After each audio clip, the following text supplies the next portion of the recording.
আসসালামু আলাইকুম everyone, welcome to a new vlog. আনিবাকে দেখেন মাশাল্লাহ কি আরাম করে ঘুমাচ্ছে রাতের বেলা। সো আমি আর আমার হাজব্যান্ড চিপস নিয়ে বসলাম মুভি দেখতে।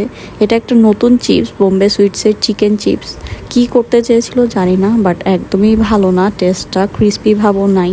আমি আর আমার হাজব্যান্ড মশারির ভিতর বসে বসে মুভি দেখছি, বাচ্চার মা বাবা হলে যা হয় আর কি। এই আমগুলা ঢাকা থেকে আমার মেজো মামা শ্বশুর পাঠিয়েছিল। আনিভার লাইফের ফার্স্ট আমের সিজন, সে তো এত আম দেখে অনেক এক্সাইটেড হয়ে সব আম ধরে ধরে দেখছে। লাস্ট ইয়ার ও আসলে অনেক ছোট ছিল। আর এই আমগুলা পাঠিয়েছে আমার ছোট মামা শ্বশুর ঢাকা থেকে। বাট সুন্দরবন কুরিয়ার সার্ভিসের গাফলতির কারণে বড় 1 ক্যারেট আম আমাদের নষ্ট হয়ে গেছে। এখানে জাস্ট 20-25টা আম আছে, বাট এত মজা ছিল আমটা। আনিবা আমগুলো নিয়ে কি করছে দেখেন, তার এক্সাইটমেন্টের শেষ নাই। আমগুলা হচ্ছে আম্মুকে দিচ্ছে, দাদিমাকে দিচ্ছে কেটে দেওয়ার জন্য, যদিও সে কোনো আমই খাচ্ছে না। আনিবার মাথায় ক্লিপ লাগিয়ে দিয়েছিলাম, কিন্তু সে মাথা থেকে ক্লিপ খুলে এভাবে মোড়ার উপর সব রেখে দিয়ে ঘোরাঘুরি করছে। কোনোভাবে মাথায় একটু ক্লিপ লাগানো যায় না। আমরা একটু বের হচ্ছি, রাতে অন্ধকারে আমি খেয়াল না করার কারণে আমার চশমাটা ভেঙে গিয়েছে। সো চশমা ঠিক করতে যাচ্ছি। আর আনিবাকে দেখেন আমার বড় চুড়ি পরে সে যাবে, কোনোভাবেই খুলে নেই চুড়ি। তুমি মাম্মার চুড়ি পরে বাইরে যাচ্ছ? মাম্মার চুড়ি পরছো? এই যে একটা আমার হাতে, তোমার হাতে একটা। আনিভার জন্য চুড়ি কিনা হয়েছে, বাট সে আমারগুলোই পরবে। গাড়িতেও দেখেন সুন্দর করে চুড়ি সামলায় বসে আছে। আমার চশমার অবস্থা দেখেন কি হয়েছে, লেন্স খুলে অবস্থা খারাপ। এমনভাবে ফ্রেমটা ভেঙেছে, এটা ঠিক হওয়ারও কোনো অবস্থা নেই। সো নতুন ফ্রেম কিনলাম একটা। এটা পরদিন সকালবেলা আনিবা ঘুম থেকে উঠি ভাব, বাট সে তখনও ঘুমের ঘোরে আছে। বাট কী জানি হয়েছিল, আনিবার সারাদিন মেজাজ খুব খারাপ। সো বিকালবেলা আমরা হচ্ছে আনিবাকে নিয়ে একটু বের হচ্ছি। আনিবার যদি মুডটা একটু ভালো হয়, আজকে ওয়েদার খুব সুন্দর, তাই ভাবলাম বোট ক্লাবে যাই।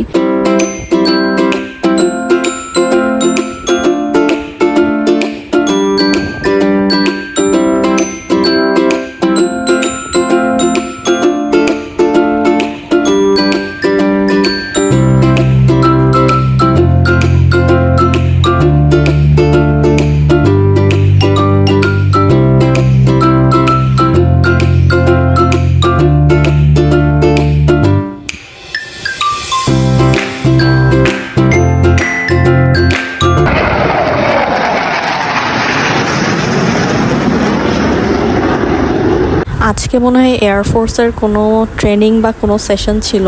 কিছুক্ষণ পর পর অনেক সাউন্ড করে করে ফাইটার জেট যাচ্ছিল। আমরা ফার্স্টে বুঝি নাই এত জোরে সাউন্ড হবে, বাট এত বেশি জোরে আওয়াজ হচ্ছিল আমার নিজেরই কান ব্যথা করছিল। আনিবার তো ফার্স্টে খুব ভয় পেয়ে গেছিলো। এরপর যখনই দেখতাম আবার আসতেছে প্লেন, আনিবার হচ্ছে কান চিপে ধরতাম আমরা। বাট এই প্লেনগুলো দেখেই বোঝা যাচ্ছে এগুলো অনেক পুরানো, কারণ একদম ব্ল্যাক কালার ধোঁয়া ছাড়ছিল কিছুক্ষণ পরপর। এই যে দেখেন আরও আসছে। আমরা যতক্ষণ ছিলাম অলমোস্ট 8-10টা ফাইটার জেট গিয়েছে, নর্মাল ফ্লাইটও গিয়েছিল 1-2টো। বোট ক্লাবের রিনোভেশনের কাজ চলছে, এখানে যে শেডটা আছে এখানে কাজ হচ্ছে। আমি কিছুক্ষণ জাস্ট এমনি বসেছিলাম, রিল্যাক্স করছিলাম। আনিবার পাপার সাথে হাঁটাহাঁটি করছিল। আনিবাকে আজকে খুব কিউট একটা পালাজো আর ড্রেস পরিয়েছিলাম। ছোট্ট একটা ওড়নাও নিয়েছে ম্যাডাম, তার ওড়না সামনে রাখতে রাখতে সে হয়রান হয়ে যাচ্ছে। এই যে এখন আরেকটা ফ্লাইট আসছে, এটা মেবি ডোমেস্টিক ফ্লাইট কোনো কিছুর। এখানে আমি গাছের নিচে বসেছিলাম, হঠাৎ দেখি অনেক সাউন্ড হচ্ছে। উপরে তাকিয়ে দেখলাম একটা হচ্ছে চপার যাচ্ছে। আজকে মনে হয় আসলে এয়ারফোর্সের কোনো একটা কিছু ছিল, এটা আর্মিদের একটা চপার যাচ্ছিল। আনিবার যেহেতু সকাল থেকে মেজাজ খারাপ, ও কিছুই খায়নি, সকালেও খায়নি, দুপুরেও খায়নি। এখন অলমোস্ট সন্ধ্যা হয়ে যাচ্ছে। আনিবাকে নিয়ে আসছি, ওকে কিছু খাওয়ানো যায় নাকি, এখন ও খেতে পারবে এই টাইপের কিছু ফুড আমরা অর্ডার করেছি। ফাইনালি আনিবা খাওয়া দেখে একটু এক্সাইটেড হলো। এখন আমরা খাচ্ছি, সে কিছু খায় কিছু ফেলে, এভাবেই চলতেছে। একদম না খাওয়ার চেয়ে কিছু খাওয়া ভালো, মাশাআল্লাহ। আর চিকেন কোনো মতেই খাচ্ছে না, জাস্ট রাইসটা একটু একটু করে খাচ্ছে।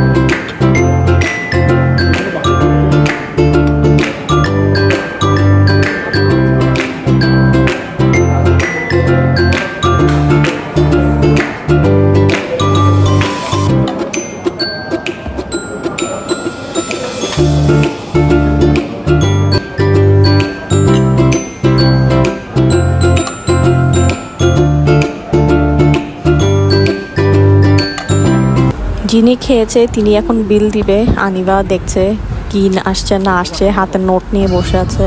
আমরা ফাইনালি বাসার দিকে চলে যাচ্ছি।